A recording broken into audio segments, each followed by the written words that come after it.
एक तो मैं आपसे सॉरी करने वाला हूँ कि जो इस लेक्चर के पार्ट 1 और पार्ट 2 बने हैं उनमें मेरी पिक्चर क्लियर नहीं आई, मतलब फुल नहीं आई।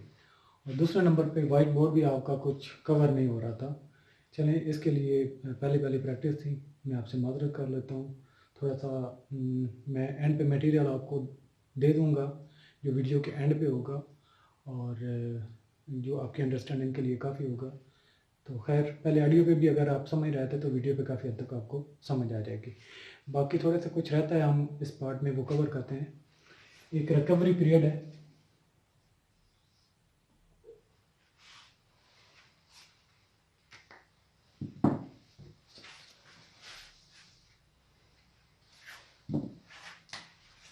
Recovery period.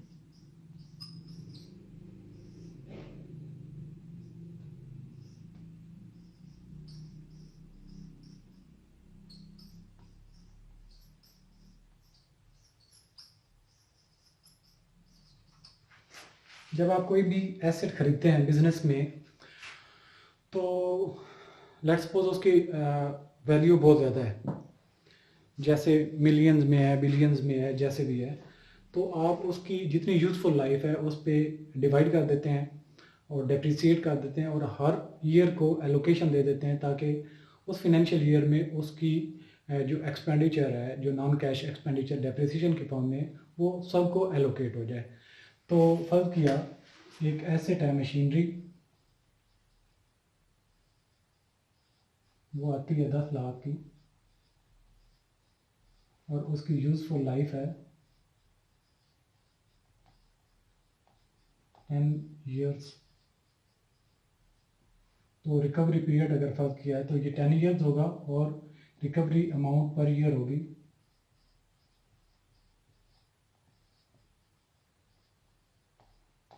10 लाख डिवाइडेड 10 0 की, और ये तकरीबन 1 lakh per year as a depreciation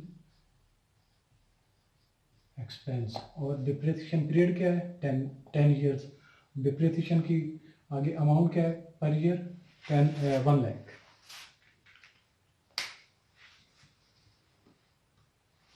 उसके बाद आती है रिटेन अर्निंग्स।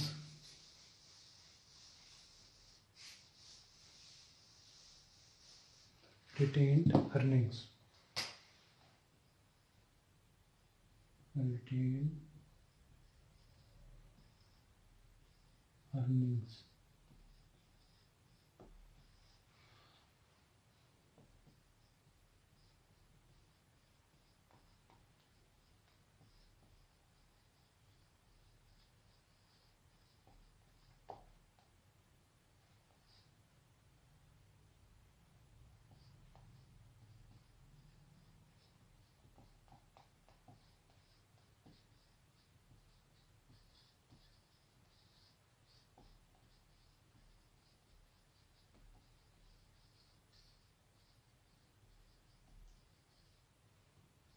अच्छा जी, जो शेयर होल्डर बिजनेस बनाते हैं, जो बिजनेस होता है वो शेयर होल्डर्स को होता है। शेयर होल्डर्स को क्या गेन होता है? उनको जब एक फिनेंशियल ईयर एंड होता है तो उनको पता चलता है कि हमारे बिजनेस को इतना प्रॉफिट हुआ। जितना भी प्रॉफिट होता है उसके दो हिस्से कर दिए जाते हैं।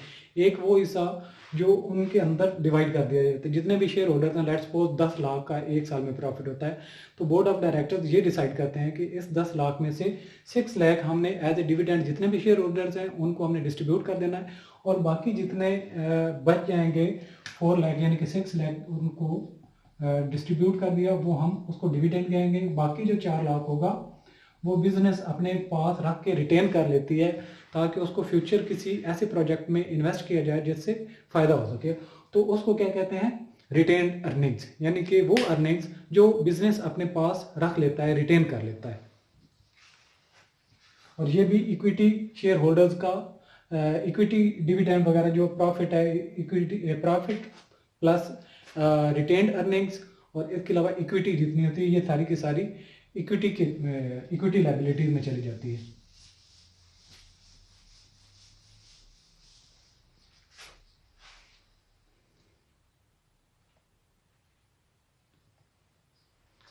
उसके बाद है return on investment. Important term है रिटर्न ऑन इन्वेस्टमेंट। फर्ज किया एक साल में प्रॉफिट होता है 10 लाख, ठीक है जी, 10 लाख, और टोटल जो शेयर, ये नेट प्रॉफिट है, नेट प्रॉफिट, ठीक है जी।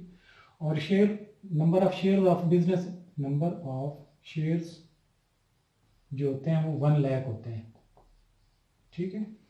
और जब हम रिटर्न ROI निकालते हैं तो जितनी आपकी अर्निंग्स होती हैं divided by shares, number of shares, तो अब कितनी अर्निंग्स थी 10 लाख, और शेयर्स कितने थे 1 लाख, तो ये 10 पर शेयर आ गया। इसको EPS भी कहते हैं, अर्निंग पर शेयर। तो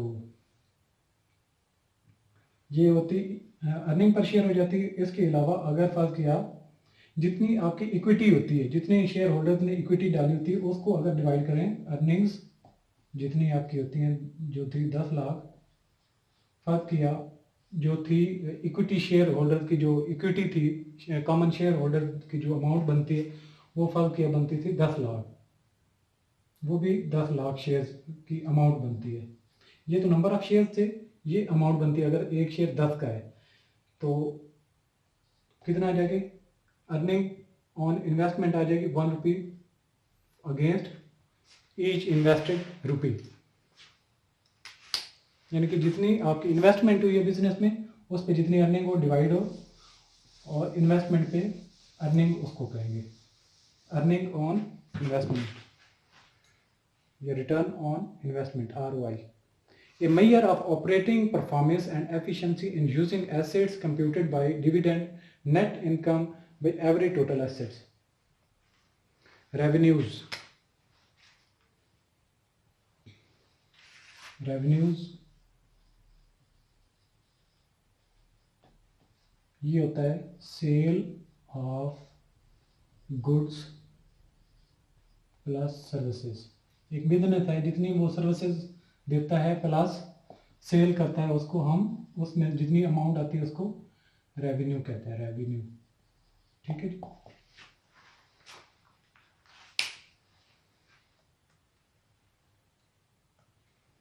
साल्वेज और रेसिडुअल।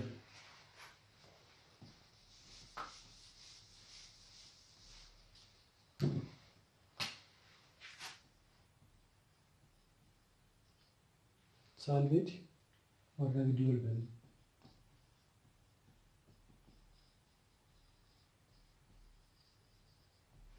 लेट्स सपोज एक बिजनेस में एक व्हीकल, कार खरीदी जाती है, गाड़ी खरीदी जाती है, वो आती है 20 लाख की, ठीक है जी।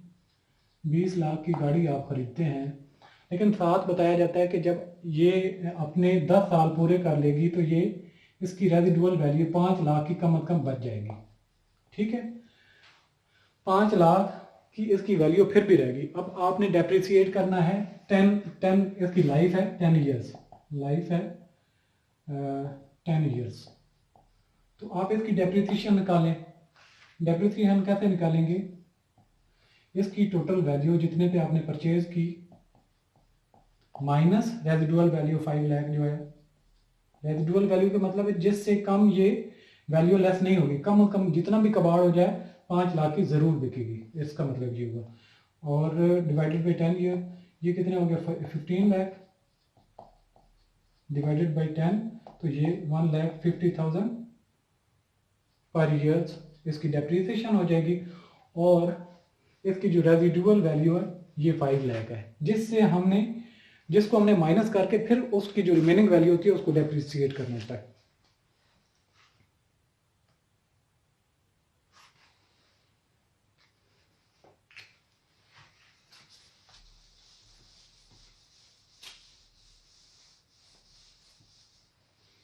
इसके अलावा हम पढ़ चुके हैं पहले भी शेयर होल्डर, और उनको हम स्टॉक होल्डर भी कहते हैं, स्टॉक होल्डर्स। शेयर होल्डर और स्टॉक होल्डर एक ही होते हैं। Who holds share in a business is called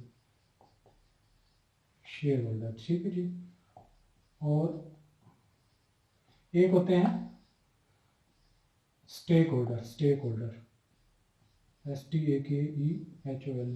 stake holder, वो जिनका बिजनेस में इंटरेस्ट हो, भले वो गवर्नमेंट हो, भले वो जो कम्युनिटी है, सोसाइटी है, लायर्स हैं, बैंकर्स हैं, डेटर्स हैं, क्रेडिटर्स हैं, जिनका उस बिजनेस के साथ कोई ना कोई बिल वास्ता या बिला वास्ता कोई ना कोई रिलेशन है, या जिनका मफादात उस बिज़नेस के साथ अटैच होते हैं। अगर बिज़नेस को फ़ायदा हो तो उनको भी फ़ायदा पहुंचता है, बिज़नेस को नुकसान हो तो उनको नुकसान पहुंचता है, या बिज़नेस को नुकसान पहुंचे तो उनको फ़ायदा होता है। तो इस तरह के जितने भी उस बिज़नेस के साथ डायरेक्टली और इनडायरेक्टली लिंक्ड होते हैं लोग, उनको हम स्टेक होल्डर्स कहते हैं।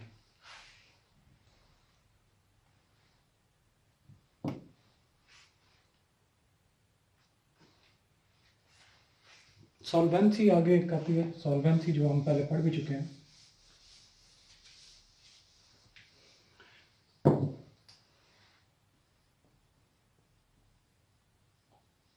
सॉल्वेंसी ये होता है कि किसी भी कंपनी की या बिजनेस की ऐसी क्या कहते हैं कि वर्थ, जिससे वो लॉन्ग टर्म में अपने एसेट्स उसके इतने हों ताकि वो अपनी लायबिलिटीज़ को पे ऑफ कर सके।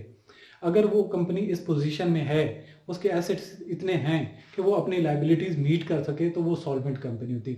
अगर किसी कंपनी की लायबिलिटीज़ बढ़ जाएं और उसके एसेट्स उस लायबिलिटीज़ को पे ऑफ करने के लिए कम पड़ जाएं, तो उसको इनसॉल्वेंट कहते हैं, यानी कि बैंकक्रप्ट।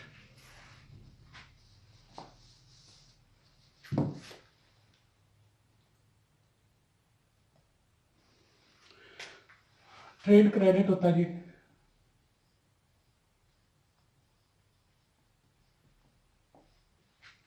की डेफिनेशन है credit one firm grants to another firm for the purchase of goods और सर्विसेज। फर्क किया, आप सेल करते हैं 10,000 की कोई सेल करते हैं, लेकिन आप उनको क्या करते हैं कि एक तो ट्रेड क्रेडिट ये होता है कि आप उनको उधार पे चीज़ें भेज देते हैं। लेट्स सपोज आप 10,000 जो है कुछ ऑन अकाउंट दे देते हैं, तो साथ में आप उनको क्रेडिट देते हैं कि आप हमारे ओल्ड कस्टमर हैं, इसलिए हम आपको 1% क्रेडिट दे रहे हैं।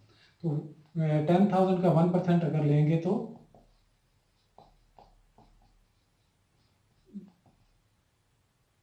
100 रुपीज़ उनका लेस हो जाएगा। 10,000 माइनस 100 तो 9,900 बन जाएगा। ठीक है जी। तो ये होता है ट्रेड क्रेडिट। इसके अलावा है ट्रांजैक्शन।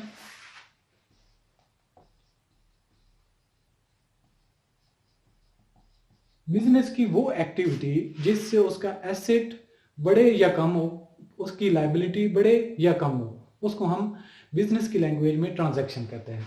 सिंपल, कोई चीज़ परचेज करना, सेल करना, या कोई ऐसी एक्टिविटी करना जिससे बिजनेस का एक्सपेंस हो या रेवेन्यू जनरेट करो, उसको हम ट्रांजैक्शन कहते हैं। तो ट्रांजैक्शन स्टार्ट होता है बिजनेस साइकिल में, जहाँ से साइकिल स्टार्ट होता है और जनरल एंट्री पास होती है, फिर हम लेजर बनाते हैं, ट्रायल बैलेंस बनाते हैं, और उसके बाद इनकम स्टेटमेंट की तरफ चले जाते हैं। ट्रायल बैलेंस आगे आ गया। ट्रायल बैलेंस पे हम पहले डिस्कस कर चुके हैं। अनअर्न्ड रेवेन्यू, उसके बाद होता है अनअर्न्ड रेवेन्यू। फर्क किया, आपका एक लाइब्रेरी बनाते हैं, लाइब्रेरी, ठीक है जी, और उसकी आप एनुअल फीस रख देते हैं 1,000 या 1200 कर लें, 1,200 पर मंथ। तो जो जनवरी स्टार्ट हुआ तो आपके पास एक इंडिविजुअल आता है, 1,200 डिपॉजिट कर देता है, और जनवरी के एंड पे आप क्या कहते हैं कि जी आप 1200 में से 100 तो उसका फीस कटौती होगी। 1100 जो है आपके पास उसका हेल्ड है, लेकिन अभी उसके बदले में आपने उसको सर्विसेज देनी है। तो ये जो 1100 होगा ये अनअर्न रेवेन्यू होगा, यानी कि इसके बदले में आपने अभी तक सर्विसेज नहीं दी, लेकिन रेवेन्यू आपका पास आ गया है। कोई मुश्किल टर्म नहीं है, ये समझ आ गई होगी आपको।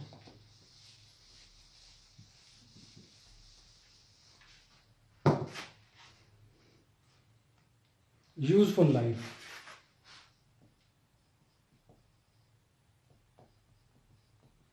एक आपने बिजनेस में कार परचेज की है और 10 लाख की आपने परचेज की है, तो उसकी लाइफ के साथ ये प्री डिटरमिन आप कर लेते हैं कि वो 5 साल चलेगी, उसकी लाइफ होगी 5 ईयर। उसके बाद वो ज़्यादा उस पर इकोनॉमिकल नहीं रहेगी, उस पर मतलब के रिपेयर मेंटेनेंस के खर्चे बढ़ जाएंगे।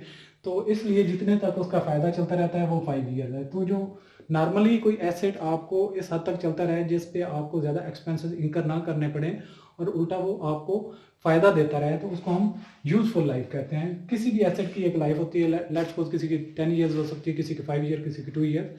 तो लाइफ जितनी भी एसेट जब तक वो इकोनॉमिकल रहता है, फ़ायदा देता है, तो उसको हम यूज़फुल लाइफ कहते हैं, जब तक वो चलता रहे। इसके बाद है वर्किंग कैपिटल। वर्किंग कैपिटल का फार्मूला है, शायद इससे आप जल्दी समझ जाए, current assets minus current liabilities. ठीक है जी, ये होता है करंट वर्किंग कैपिटल का फार्मूला। अब जो आपके पास करंट एसेट्स हैं उसमें करंट लायबिलिटीज माइनस कर दें तो जो आपके पास एसेट बचते हैं वो वर्किंग कैपिटल होता है। और करंट एसेट्स की इतनी पोजीशन हमारे पास लाजमी होनी चाहिए जो हम डे टू डे बिजनेस में स्टॉक वगैरह, कैश वगैरह की जो ट्रांजैक्शंस हैं उनको मेंटेन कर सकें।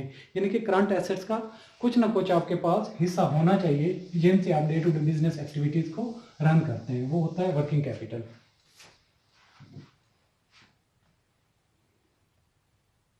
चलें, हमारी टर्म्स जो हैं, जो ग्लॉसरी ऑफ कॉमन टर्म हम पढ़ रहे थे, अकाउंटिंग, ऑडिट और कास्ट के एलिमेंट। कास्ट की तो खैर काफ़ी सारे कंसेप्ट अभी तक बाकी हैं, वो भी इंशाल्लाह हम स्टार्ट करेंगे किसी टाइम, अब थोड़ा सा टाइम मिलता है। अब हम सिर्फ एक आधा कोई क्वेश्चन करेंगे जिसमें गैप वगैरह पढ़ेंगे। कल वाले जो लेक्चर है उसमें हम गैप पढ़ेंगे, इंटरनेशनल अकाउंटिंग स्टैंडर्ड और इनका जो फ्रेमवर्क है उस पर हम ज़रा बात करेंगे। और उसके बाद एक क्वेश्चन करेंगे जिसमें होपफुली जनरल एंट्रीज होंगी, लेजर बने होंगे, ट्रायल बैलेंस पे हम जाएंगे, बैलेंस शीट, इनकम स्टेटमेंट बनाएंगे, ताकि मैं आपको ओवरव्यू दे सकूं। यहाँ पे फिर हम उसको प्रिंसिपल्स ऑफ अकाउंटिंग प्रोसीजर वगैरह को हम ब्रेक लगाएंगे, उसके बाद पेंशन रूल वगैरह की तरफ हम मूव करेंगे। तो आज का जो लेक्चर है ये लेक्चर नंबर 12 है और इसको 3 पार्ट में आपको सुनना पड़ेगा। ये तो इसका थोड़ा सा मैं वीडियो रिकॉर्ड कर रहा था तो ये थोड़ा सा प्रॉब्लम आया, इसके लिए आपसे मैं माजरत करता हूँ। चलें फिर नेक्स्ट लेसन में मिलते हैं, तब तक के लिए अल्लाह हाफिज़।